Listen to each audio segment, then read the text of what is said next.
Para este jueves será imposible concretar la renegociación del Tratado de Libre Comercio de América del Norte. Esto reconoció el secretario de Economía, Ildefonso Guajardo.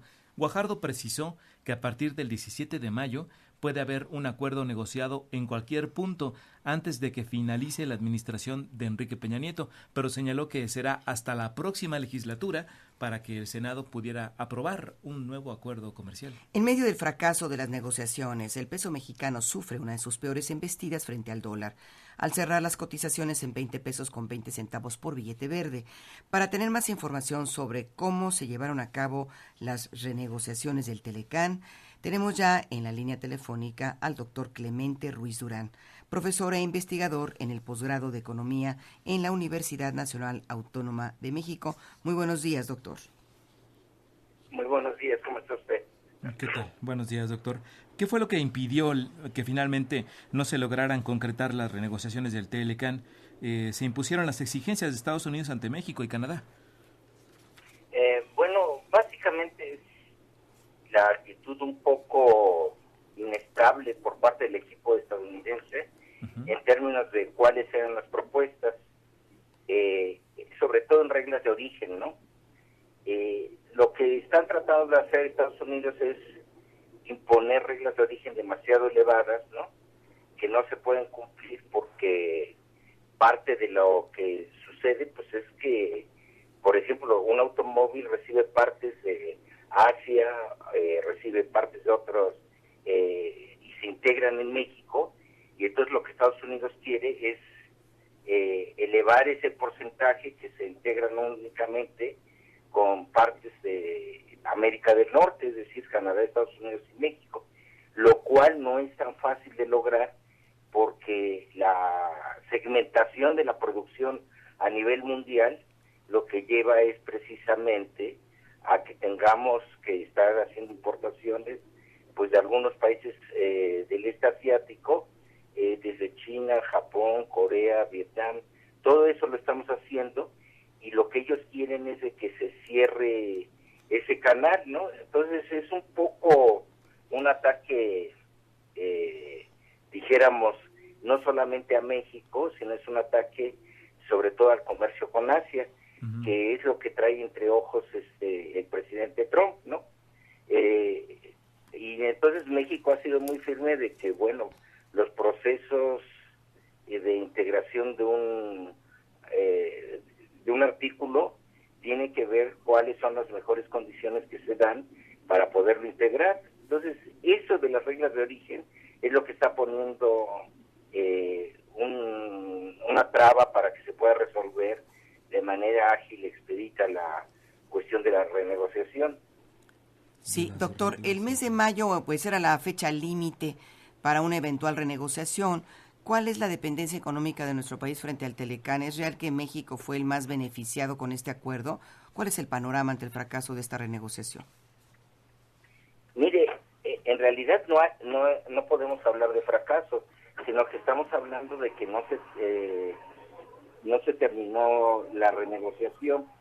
Entonces, lo que creo es que se va a continuar realizando la negociación, pero entonces lo que se tenía como plazo para el día de hoy era por el Congreso de los Estados Unidos, de que él fuera el que aprobara, dijéramos, el Congreso actual, antes de las elecciones, fuera el que aprobara la renegociación.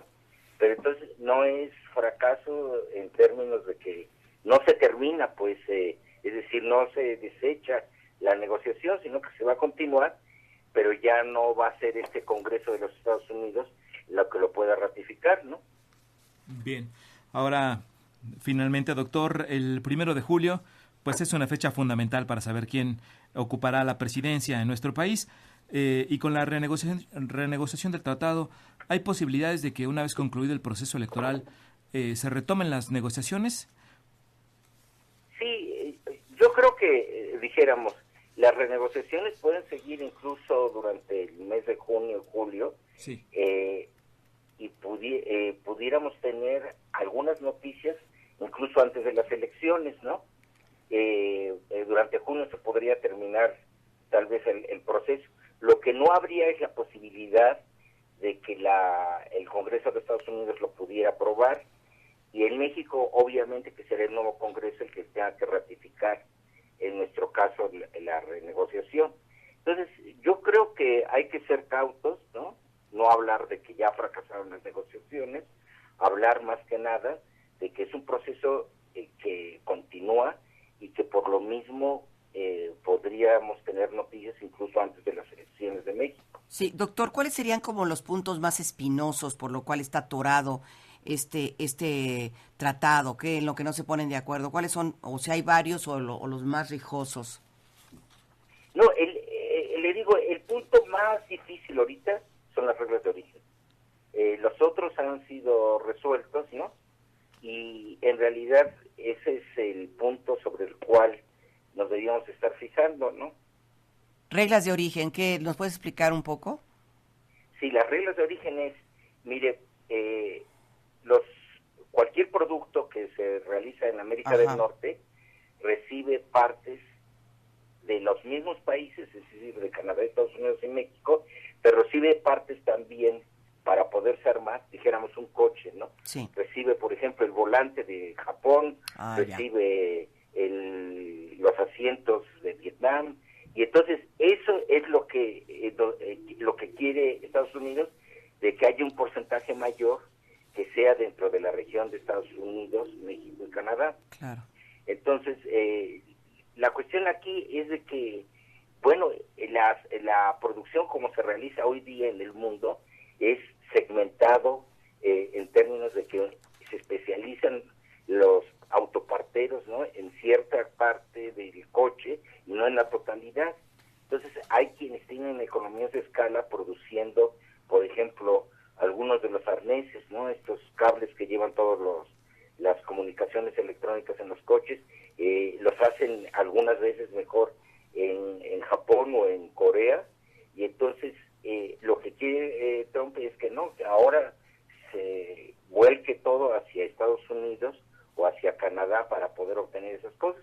No son las mejores condiciones las que está poniendo Estados Unidos, porque entonces va a redundar en una falta de eficiencia en la producción de América del Norte. Muy bien, doctor Clemente Ruiz Durán, pues nos dio mucho gusto saludarlo y que nos clarifique todo esto. Gracias, doctor, profesor e investigador en el posgrado de Economía de la UNAM.